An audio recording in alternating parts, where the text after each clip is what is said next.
अस्सलामुअलैकुम दोस्तों, कीअं आहियो तव्हां? उम्मीद आहे त सभु ख़ैरियत सां हूंदा। मुंहिंजो नालो आहे मौज़म जमाली ऐं तव्हां ॾिसी रहिया आहियो MJ ऑफिशियल यूट्यूब चैनल।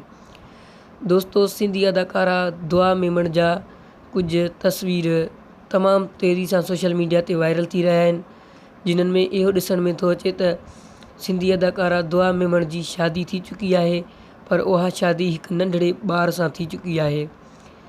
दोस्तों, इन बारे में असां कुझु ॻाल्हाईंदासूं हिन वीडियो में।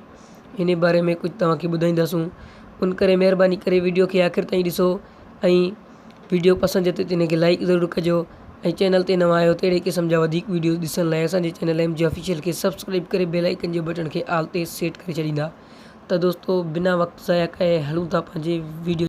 त दोस्तों, सच ॻाल्हि इहा आहे त दुआ मेमण जी शादी थी वई आहे, पर दुआ मेमण जी शादी सच में नाहे थी। सिंध ॼाई ड्रामे जे रिकॉर्डिंग दौरान उन ड्रामे में शादी थी आहे हिकु ॿार सां। उन जे रिकॉर्डिंग दौरान कुझु फ़ोटू जेके आहिनि उहे वायरल थी विया।